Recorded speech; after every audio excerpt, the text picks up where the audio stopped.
नमस्कार दोस्तों, मैं सौरभ इडीगाता गणित ज्ञान में आप सबका स्वागत करता हूं। आज का लेक्चर इंटीजर्स इस चैप्टर का 6th लेक्चर रहने वाला है और आज के लेक्चर में हम लोग इंटीजर्स इस चैप्टर पे वर्ड प्रॉब्लम्स को देखने वाले हैं। कुल मिला के 10 वर्ड प्रॉब्लम्स को सॉल्व करेंगे और ये 10 वर्ड प्रॉब्लम्स थोड़े से इजी और चैलेंजिंग लेवल के रहने वाले हैं। तो वर्ड प्रॉब्लम्स को किस तरह से सॉल्व किया जाता है, कौन कौन से स्टेटमेंट्स को लिखा जाता है, वो सारे चीजें मैं आपको बताऊंगा, जिसके लिए आपको वीडियो को लास्ट तक जरूर देखना पड़ेगा। तो चलिए शुरू करते हैं। स्टार्ट करते हैं सबसे पहले वर्ड प्रॉब्लम के साथ, विच सेज दैट। क्या कहता है पहला word problem?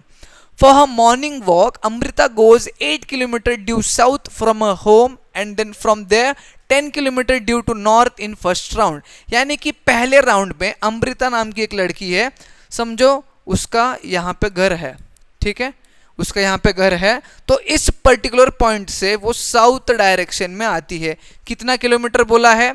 8 kilometre due to south. तो यहाँ पर वो 8 किलोमीटर नीचे के साइड में आती है, ठीक है। इस पॉइंट को कंसिडर कीजिए ए, इस पॉइंट को कंसिडर कीजिए बी। ना फ्रॉम बी पॉइंट वो जाती है 10 किलोमीटर ऊपर। कितना?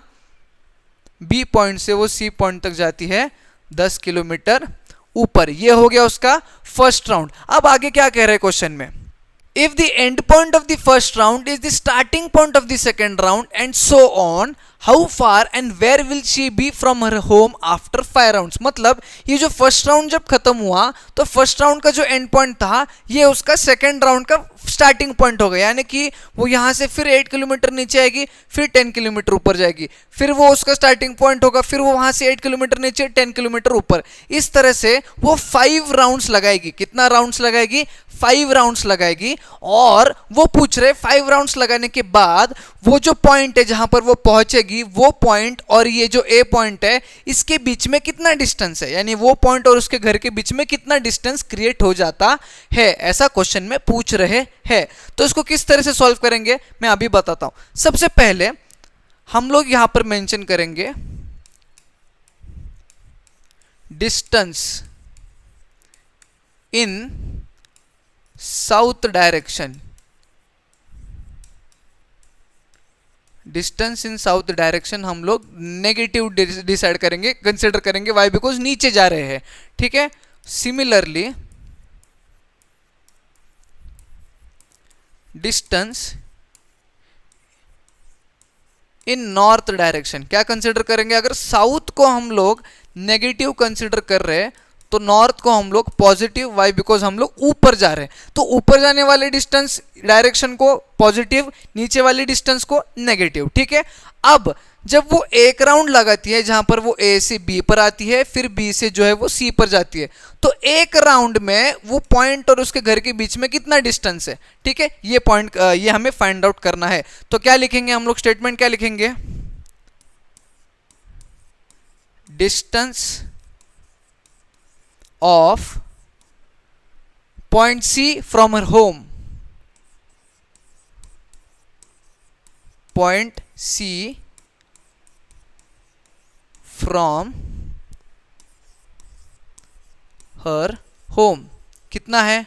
कैसे लिखेंगे? वेरी ऑब्वियस, सब्ट्रैक्ट करना है, बट कैसे करेंगे? देखो 10 ऊपर जा रहा है इसलिए +10 -8। वाई? बिकॉज 8 नीचे जा रहा है। या फिर आप इसको ऐसे भी लिख सकते हो, -8, पहले वो नीचे गई -8, फिर उसके बाद वो ऊपर आई +10। So minus plus is minus, greater number sign, तो minus plus minus 8, 10 - 8 is 2, greater number sign, greater number is 10, 10 का साइन इज प्लस, तो आंसर इज आपका +2। यानी कि वो एक राउंड जब लगाती है, जब वो उसका एक राउंड कंप्लीट करती है, तो उसका डिस्टेंस कितना आ रहा है? 2 किलोमीटर। कितना आ रहा है? 2 किलोमीटर। जब एक राउंड लगाती है तो वो पॉइंट से उसके घर का डिस्टेंस आ रहा है 2 किलोमीटर। तो जब 5 राउंड्स लगाएगी तो डिस्टेंस कितना आएगा?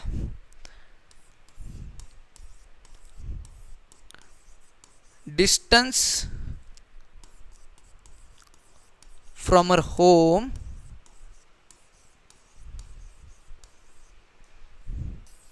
आफ्टर 5 राउंड्स कितना रहेगा? अगर एक राउंड में 2 किलोमीटर उसका डिफरेंस आ रहा है, डिस्टेंस आ रहा है, तो 5 राउंड्स में 5 × 2 करेंगे।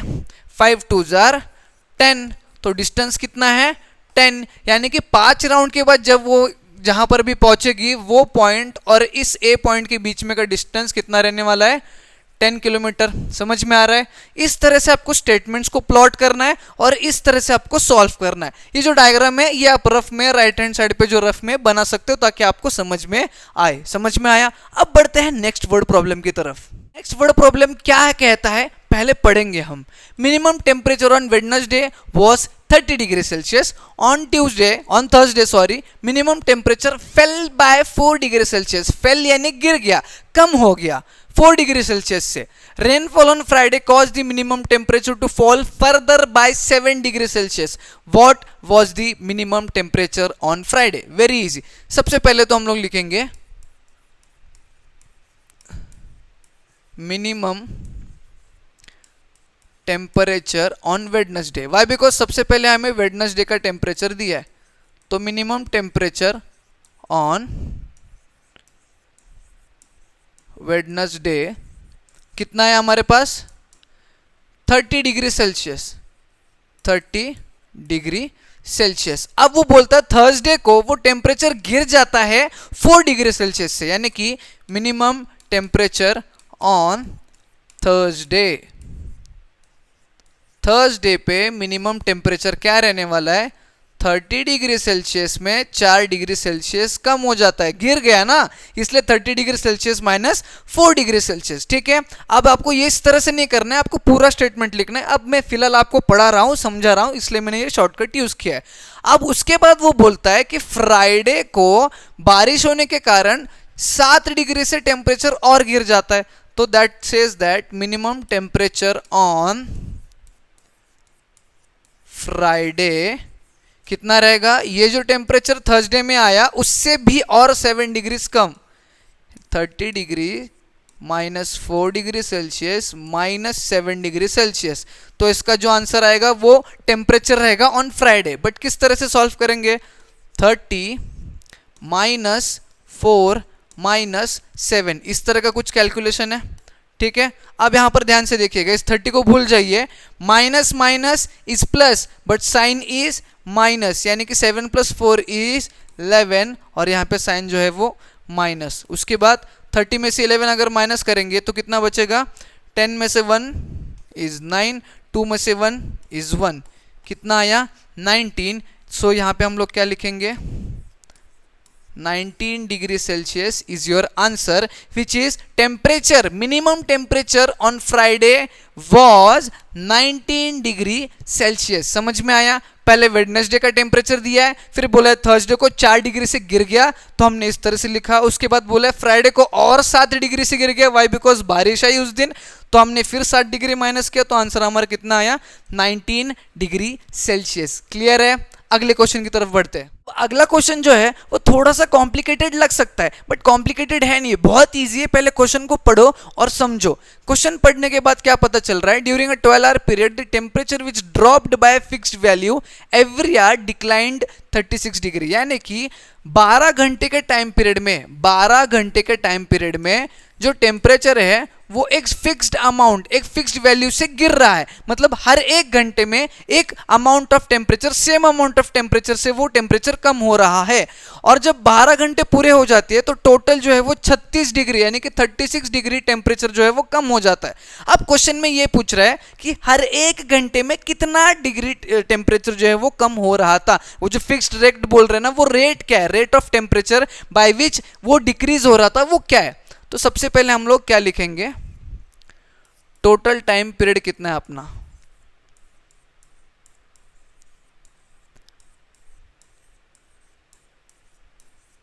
टोटल टाइम पीरियड कितना है हमारा? 12 घंटे का। ठीक है, और टोटल टेम्परेचर ड्रॉप कितना हुआ है? टोटल टेम्परेचर ड्रॉप कितना हुआ है?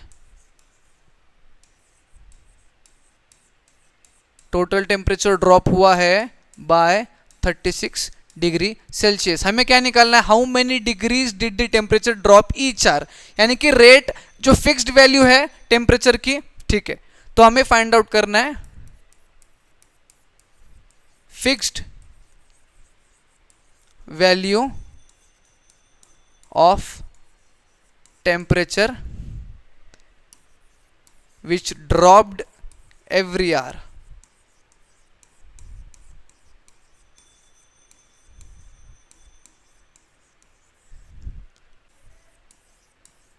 जिसको हम लोग x डिग्री सेल्सियस कंसिडर करते हैं, ठीक है। जिसको फाइंड करना है उसको हमने x डिग्री सेल्सियस कंसिडर कर दिया।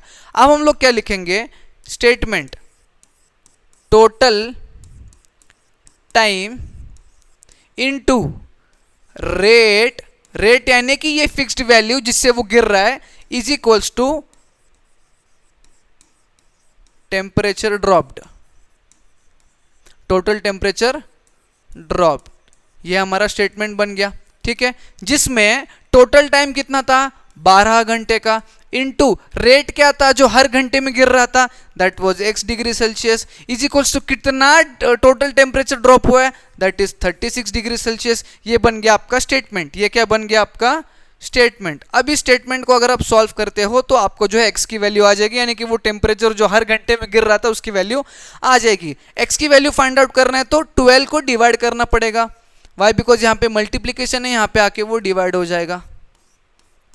तो 12 1 ज़ा 12, 12 3 ज़ा 36। तो यहाँ से हमें पता चलता है कि x की वैल्यू जो थी वो 3 डिग्री सेल्सियस थी, यानी कि हर एक घंटे में 3 डिग्री से टेम्परेचर गिर रहा था, 3 डिग्री से टेम्परेचर जो है वो गिर रहा था। समझ में आ गया, इजी था क्वेश्चन। बढ़ते हैं नेक्स्ट क्वेश्चन की तरफ। अगले क्वेश्चन को भी ढंग से पढ़ते हैं, फिर देखते हैं कि क्या करना है।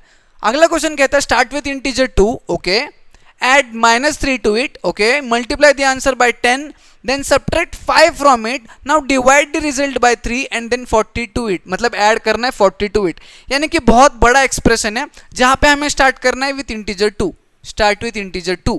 फिर बोलता है ऐड -3 टू इट, फिर हम लोग ऐड करेंगे -3 टू इट, ओके। फिर बोलता है मल्टीप्लाई द आंसर बाय 10, यानी कि इसका जो भी आंसर आएगा उसको हमें 10 से मल्टीप्लाई करना है। फिर बोलते हैं देन सब्ट्रैक्ट 5 फ्रॉम इट, फिर इसको पूरे जो आंसर आने वाला है हमारा, इसमें से हमें 5 को सब्ट्रैक्ट करना है। Now divide the result by 3, फिर इसका जो भी रिजल्ट आएगा उसको करेंगे डिवाइड 3 से। फिर बोलता है ऐड 40 टू इट, मतलब लास्ट में सब डिवीजन होने के बाद हमें उसमें 40 ऐड करना है और बताना है कि आंसर क्या आ रहा है। बहुत इजी क्वेश्चन है, कोई डिफिकल्टी नहीं है इसमें। हमें इसमें बस ब्रैकेट्स को रिजॉल्व करते जाना है। ब्रैकेट्स को रिजॉल्व करने के लिए सबसे पहले हम लोग ये जो अंदर का ब्रैकेट है इसको रिजॉल्व करेंगे। 2 प्लस ऑफ -3, अब 2 प्लस ऑफ -3 यानी कि प्लस इंटू माइनस हो जाता है माइनस, तो ये बन जाएगा आपका 2 - 3, जिसका आंसर इज -1। अब जब ये -1 10 से मल्टीप्लाई होगा तो कितना आंसर आएगा, -1 इंटू 10 इज -10, तो ये आ गया -10 और ये आ गया -5 स्क्वायर ब्रैकेट के अंदर।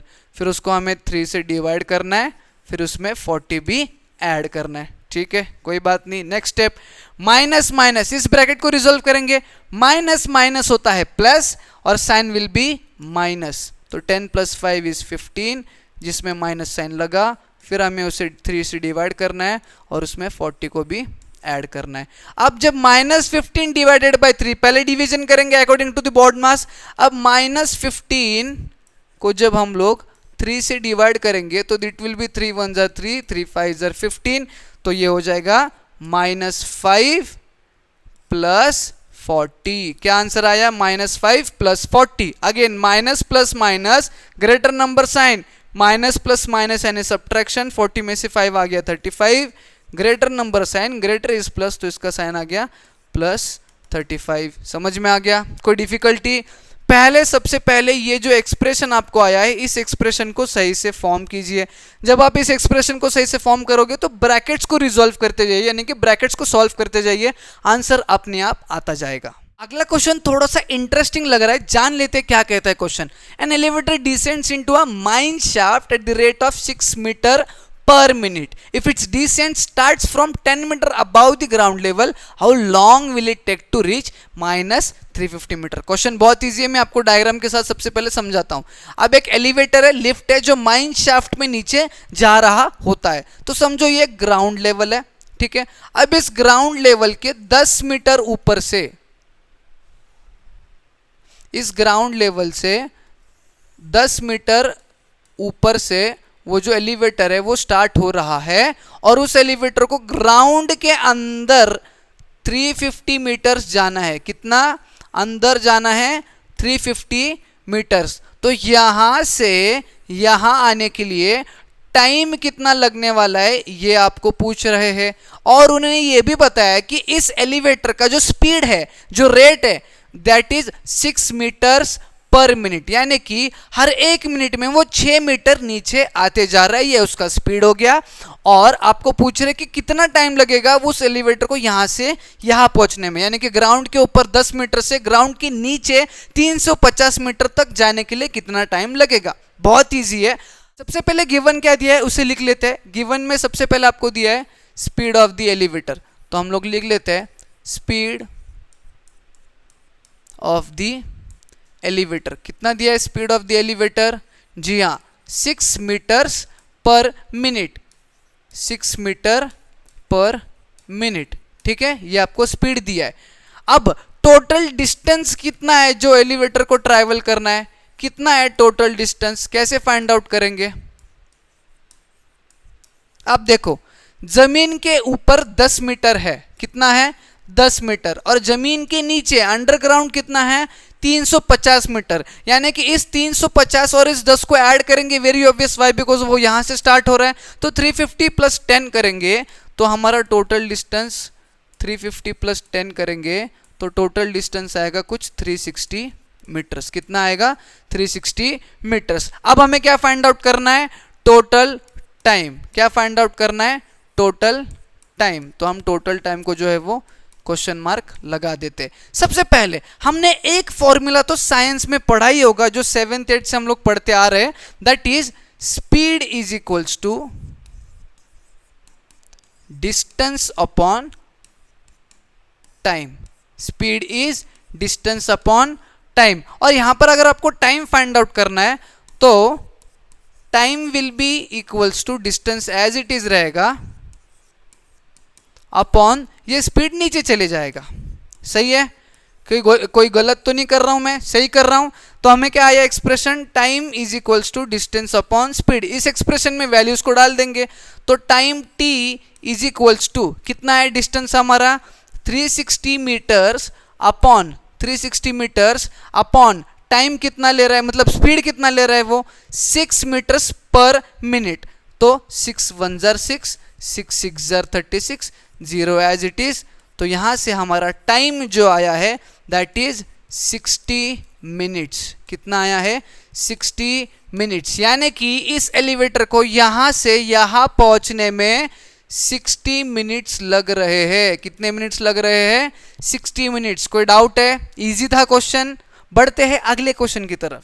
क्वेश्चन मुझे पढ़ने के बाद थोड़ा सा कॉम्प्लिकेटेड लग रहा था, बट आप भी इस क्वेश्चन को मेरे साथ एक बार फिर से पढ़िए और फिर हम लोग दोनों मिलकर सोचते हैं कि किस तरह से सॉल्व करेंगे। Temperature at 12 noon was 10 degrees above zero. If it decreases at the rate of 2 degrees per hour until midnight, at what time the temperature was 8 degrees Celsius below zero? What was the temperature at midnight? तो यहाँ पे क्या पूछा जा रहा है मैं आपको वो भी बताता हूँ। दोपहर के 12 बजे से लेकर दोपहर के 12 बजे से लेकर रात के 12 बजे तक टेम्परेचर जो है वो 2 डिग्री प्रति घंटा डिक्रीज हो रहा है। 2 डिग्री सेल्सियस प्रति घंटा डिक्रीज हो रहा है। For how many hours? For 12 hours. कितना है? 12 घंटे का टाइम पीरियड है। सही है? 12 घंटे के टाइम पीरियड में हर एक घंटा 2 डिग्री सेल्सियस टेम्परेचर कम होते जा रहा है। अब वो क्या पूछ रहा है कि 12 नून को, यानी कि इस टाइम पे temperature was 10 degree Celsius plus 10 degree Celsius. कितना? Plus 10 degree. उन्होंने बोला 10 degree Celsius above zero, zero से ऊपर 10 डिग्री यानी कि प्लस 10। और वो पूछ रहा है कि ये जब हो रहा है तो ऐसा क्या टाइम था जब टेम्परेचर था -8 डिग्री सेल्सियस। जब टेम्परेचर था -8 डिग्री सेल्सियस, यानी कि घड़ी में कितने बज रहे थे जब टेम्परेचर आया -8 डिग्री सेल्सियस। ये सबसे पहला क्वेश्चन है। नेक्स्ट क्वेश्चन ये पूछता है कि रात को 12 बजे टेम्परेचर कितना था वो भी बताइए। यहां पे आपको टाइम बताना है कितने टाइम पे -8 डिग्री सेल्सियस था, और यहाँ पे आपको ये बताना है कि रात को 12 बजे टेम्परेचर कितना था। समझ में आया आपको? बहुत ईजी है। किस तरह से सॉल्व करेंगे? सबसे पहले तो लिखेंगे temperature difference, temperature difference is equals to rate into number of hours. ठीक है, ये स्टेटमेंट कहाँ से आया, ये एक्सप्रेशन कहाँ से आई, मैं अभी आपको बताता हूँ। यहाँ पे उन्होंने बताया कि -8 डिग्री सेल्सियस जब है उसका टाइम बताओ। ठीक है, बताएंगे हम टाइम। तो वो टाइम फाइंड आउट करने के लिए सबसे पहले हमें टेम्परेचर डिफरेंस फाइंड आउट करना पड़ेगा, ये दोनों के बीच में का।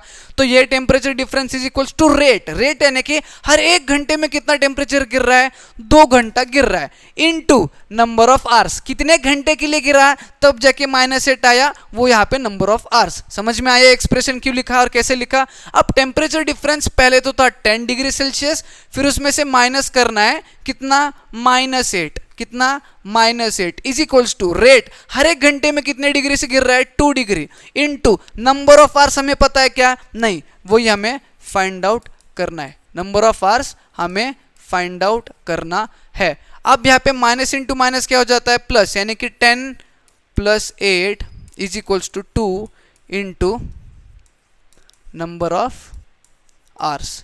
कोई डाउट है इसमें? नहीं। अब यहाँ पे नंबर ऑफ आवर्स अगर हमें फाइंड आउट करना है तो इसके साथ जो 2 मल्टीप्लीकेशन में वो यहाँ पे जाके डिवाइड हो जाएगा, और साथ ही साथ 10 + 8 हो जाएगा 18। तो 18 divided by 2 is equals to number of hours.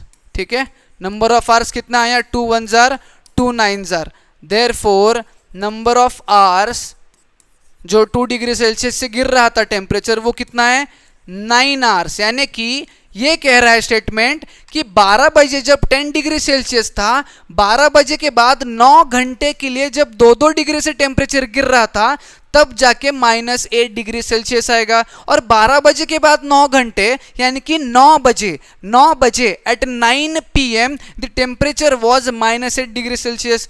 Therefore at 9 PM the temperature was -8 degree Celsius, यानी कि हमारा टाइम आ गया यहाँ पे 9 PM। पहला पार्ट ऑफ द क्वेश्चन खत्म हो गया। सेकंड पूछता है कि 12 AM को कितना था, 12 AM को कितना था। Very easy, very easy. अब देखो यहां पर 10 डिग्री सेल्सियस है, हर 1 घंटे में कितने डिग्री से गिर रहा है, 2 डिग्री से गिर रहा है, और 12 PM से 12 AM टोटल टाइम पीरियड कितना है, 12 घंटे का। अब 12 घंटे के लिए 2 डिग्री सेल्सियस से टेम्परेचर गिर रहा है, तो टोटल कितना गिरेगा, 12 × 2 24। कितना टेम्परेचर गिरना चाहिए, 24 डिग्री सेल्सियस। यानी कि जब आप 10 डिग्री सेल्सियस में से 24 डिग्री सेल्सियस को माइनस करोगे, या फिर 10 डिग्रीज में 24 को माइनस करने के बाद जो आंसर आएगा, दैट इज द टेम्परेचर जो कि रात को 12 बजे रहने वाला है।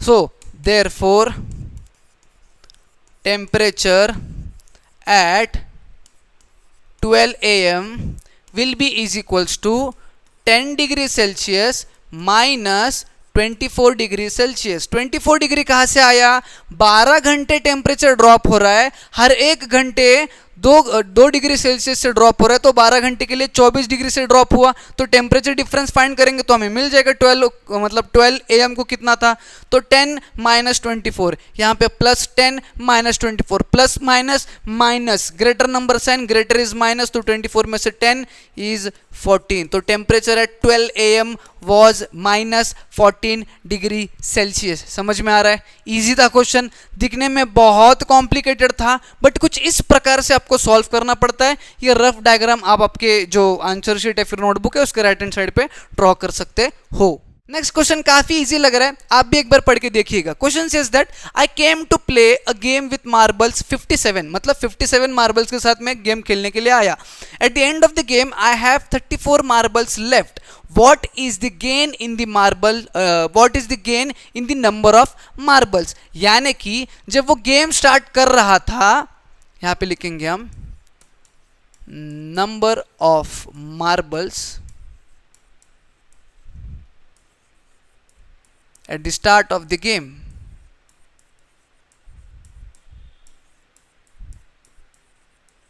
गेम स्टार्ट करते समय उसके पास मार्बल्स कितने थे? 57। ठीक है, जब गेम खत्म हुआ तब कितने बचे? Number of marbles at the end of the game. जब गेम एंड हुआ तब मार्बल्स कितने बचे उसके पास? 34। कितने बचे? 34। तो अब देखो वो पूछ रहा है what is the gain in the marbles, what is the gain in the number of marbles, यानी कि उसके पास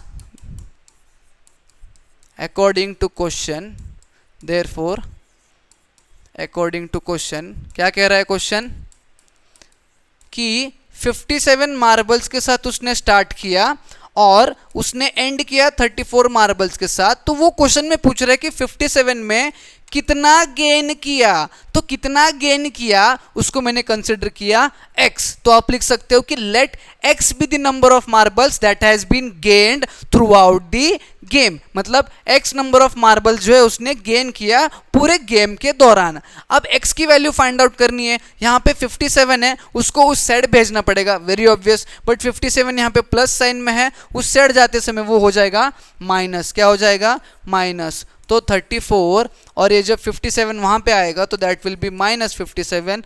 तो x की वैल्यू कितनी आएगी? 34 minus 57 which will be 7 minus 4 is 3, 5 minus 2 is 2, minus 23। Why minus 23? Plus minus minus greater number sign, plus minus minus greater number sign, greater is 57, उसका minus 23 आया, 57 में से 34 करोगे आंसर आ जाएगा 23। कोई डाउट है? तो उसने कितने मार्बल्स को गेन किए? माइनस 23, यानी कि actually he lost 23 marbles during the game. आप लास्ट में यहां पे लिख सकते हो therefore he lost 23 marbles during the game. समझ में आ रहा है? कोई डाउट है इसमें? बहुत इजी क्वेश्चन है। ठीक है, नेक्स्ट क्वेश्चन की तरफ बढ़ते हैं। नेक्स्ट क्वेश्चन दिखने में थोड़ा बड़ा लग रहा है बट देखते हैं क्या कहते हैं next question. A book cost ₹96 and Mahesh bought 60 such books. By mistake, the accountant at the store made the bill by taking the cost of each book to be ₹5 less. What is the difference in this bill from what it should have been? यानी कि question बहुत easy है।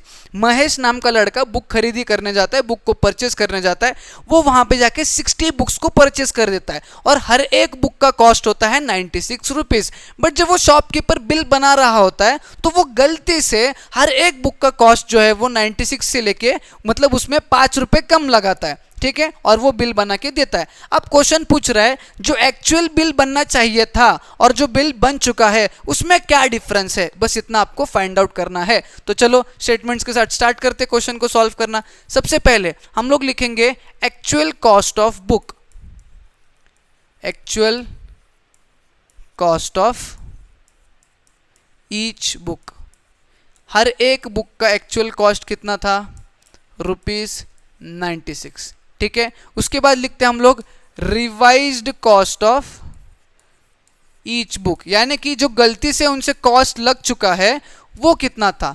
Revised cost of each book is equals to 96 में से 5 को हमें minus करना पड़ेगा विच इज इक्वल्स टू ₹91, यानी कि उनसे गलती से हर एक बुक की कॉस्ट जो है वो 91 कंसिडर हुई है। अब हम लोग लिखेंगे एक्चुअल कॉस्ट ऑफ 60 बुक्स, यानी कि अगर एक्चुअल प्राइस पकड़ेंगे हम लोग दैट इज 96 रुपीज, तो उससे 60 बुक्स की कितने कॉस्ट बनती है?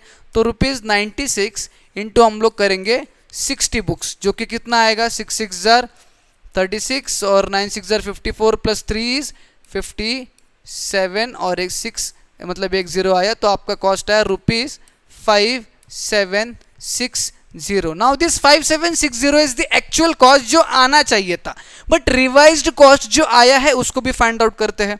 यहां पे हम लोग लिखेंगे revised cost of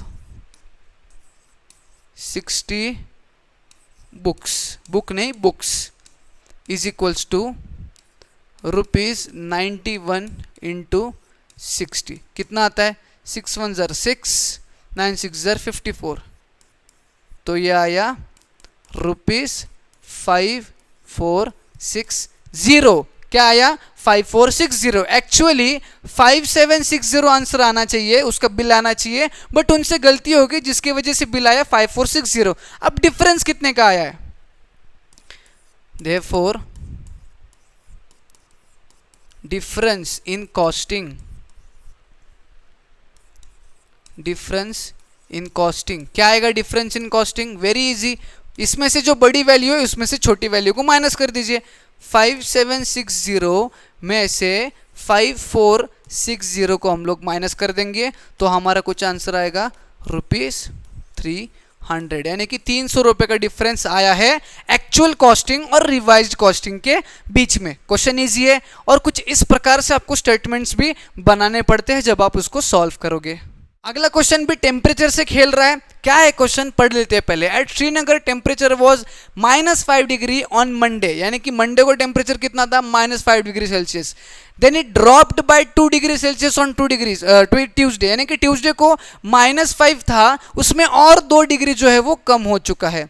What was the temperature of Srinagar on Tuesday? सबसे पहले ट्यूसडे को टेम्परेचर क्या है वो पूछा है, एंड उन्होंने ये भी बताया on Wednesday it rose by 4 degree Celsius, यानी कि ट्यूसडे को जो टेम्परेचर था उसमें 4 डिग्री की बढ़ोतरी, यानी कि 4 डिग्री से टेम्परेचर बढ़ चुका था वेडनेसडे को। What was the temperature on this day? यानी कि ट्यूसडे को और वेडनेसडे को हमें टेम्परेचर फाइंड आउट करना है। कोई बात नहीं, स्टेटमेंट्स लिख लेते हैं। Temperature at Srinagar on Monday कितना था, -5 डिग्री सेल्सियस। ठीक है, again temperature at Srinagar on Tuesday कितना रहने वाला है। अब उन्होंने क्या कहा है, ध्यान से क्वेश्चन को पढ़ो। ट्यूसडे में टेम्परेचर 2 डिग्री से गिर गया, यानी कि -5 डिग्री सेल्सियस में और -2 डिग्री सेल्सियस की, मतलब और 2 डिग्री सेल्सियस माइनस हो गया, तो minus minus is plus but sign is minus, 5 + 2 = 7 degree Celsius, यानी कि ट्यूसडे को कितना टेम्परेचर है, -7 degree Celsius. Now temperature at Srinagar on Wednesday, Wednesday को क्या टेम्परेचर है ये भी आपको पूछा है। अब वेडनेसडे को टेम्परेचर 4 डिग्री से बड़ा है, यानी कि ऐड हुआ है उसमें, तो -7 डिग्री सेल्सियस में +4 डिग्री सेल्सियस हुआ है, और वेडनेसडे को जो टेम्परेचर है that will be minus plus minus subtraction, 7 - 4 = 3, but greater number sign, तो ग्रेटर इज 7, तो -3 degree Celsius. Therefore temperature on Wednesday is -3 degree Celsius. Easy है, कोई डाउट है इस क्वेश्चन में, नहीं है। इसकी वीडियो का लास्ट क्वेश्चन रहने वाला है और थोड़ा सा इंटरेस्टिंग भी रहने वाला है, ध्यान पूर्वक देखिएगा किस तरह से सॉल्व करना है।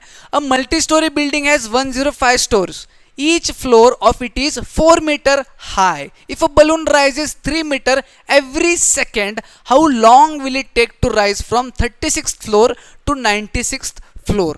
अब देखो, एक बिल्डिंग है, ठीक है, एक मल्टी स्टोरी बिल्डिंग है जिसमें टोटल 105 स्टोर्स है, यानी कि 105 फ्लोर की वो बिल्डिंग है। समझ में आ रहा है आपको, 105 फ्लोर की जो है वो कुछ इस प्रकार से बिल्डिंग है। अब हर एक फ्लोर उस बिल्डिंग का कितना है, 4 मीटर का, यानी कि इसके बीच में का जो डिफरेंस है दैट इज ऑफ 4 मीटर। हर एक फ्लोर जो है वो 4 मीटर हाई है।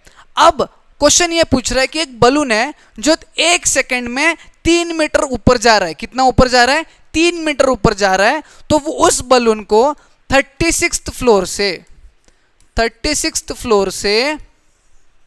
96th फ्लोर तक जाने में कितना टाइम लगेगा, यानी कि उस बलून को यहां से यहां जाने में कितना टाइम लगेगा। सबसे पहले हमें इन दोनों के बीच में कितना डिस्टेंस है उसे फाइंड आउट करना पड़ेगा। उन दोनों के बीच में कितना डिस्टेंस है उसे फाइंड आउट करने पड़ेगा, और उससे भी पहले सबसे पहले हमें 36th फ्लोर की हाइट कितनी है और 96th फ्लोर की हाइट कितनी है वो भी फाइंड आउट करना पड़ेगा। कैसे फाइंड आउट करेंगे, पहले लिखेंगे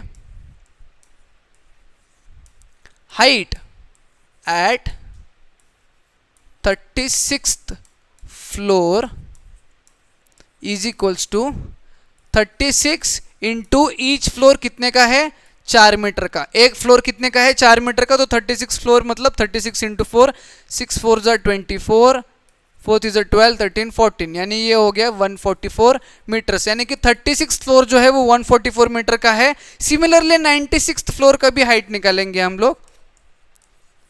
height eight 96th floor, 96th floor पे क्या हाइट रहने वाला है, तो सेम हम लोग 96 इंटू 4 करेंगे कुछ इस प्रकार से, 6 4 ज़ार 24, 9 6 ज़ार 54, 55 56, तो वो आ गया 564 मीटर्स, यानी कि 96th फ्लोर का जो हाइट है दैट इज 564 मीटर्स और 36th फ्लोर का इज 144 मीटर।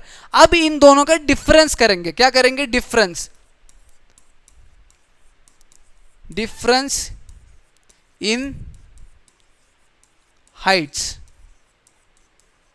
क्या आएगा हमारा, 564 माइनस 144 मीटर, ठीक है। 4 में से 4 0, 6 में से 4 2, 5 में से 4, 5 में से 1 इज 4, तो डिफरेंस हमारा कितना आया, 420 मीटर। इसका मतलब इस पर्टिकुलर बलून को 420 मीटर्स ऊपर फ्लाई करना है, और 420 मीटर्स ऊपर फ्लाई करने के लिए कितना टाइम उसे लगेगा, ये आपको क्वेश्चन में पूछा जा रहा है, ये आपको क्वेश्चन में जो है वो पूछा जा रहा है। अब रेट देखो, वो बोलता है कि बलून हर 1 सेकेंड में 3 मीटर ऊपर जा रहा है, 3 मीटर ऊपर जा रहा है, यानी कि बलून की स्पीड जो है वो 3 मीटर्स पर सेकेंड है, और जो टोटल डिस्टेंस है बलून को ट्रैवल करना दैट इज 420 मीटर, और हमें फाइंड आउट करना है कि कितना टाइम उससे लगेगा। अगेन वही फॉर्मूला हम लोग यूज करेंगे जहां पे speed is equals to distance upon time था, और इसको थोड़ा सा रीअरेंज करने से हमें आया था time is equals to distance upon speed, time is equals to distance upon speed, तो time is equals to distance is 420 upon speed is 3 metres per second, तो 3 1 ज़ार 3, 3 1 ज़ार 3, 1 रिमेनिंग, 1 2 12, 3 4 ज़ार 12 एंड 0 एज इट इज, यानी कि आपका time आया है 120 सेकेंड्स, यानी कि बलून को 36th फ्लोर से 96th फ्लोर जाने के लिए, यानी कि 420 मीटर्स ट्रैवल करने के लिए 120 सेकेंड्स लगने वाले हैं। लग रहा है ना इजी। इस तरह से आपको जो है वो सॉल्व करना है। पहले क्वेश्चन को ब्रेक डाउन करो ताकि वो इजी लगे। डिफिकल्ट लग रहा है इसलिए क्वेश्चन को छोड़ना नहीं है या फिर उसको मतलब इग्नोर नहीं करना है, आपको उसको ब्रेक डाउन करना है, फिर उसको समझना है एक एक पार्ट को और फिर सॉल्व करते जाना है, तब जाके लास्ट में आपका आंसर जो है वो सही से आ जाएगा। होप आज की वीडियो में जो 10 क्वेश्चंस आपने देखे सारे के सारे क्वेश्चंस आपको समझ में आ चुके होंगे और ये भी पता चल गया होगा कि किस तरह से सॉल्व करना होता है, किस तरह से स्टेटमेंट्स वगैरह को मेंशन करना होता है।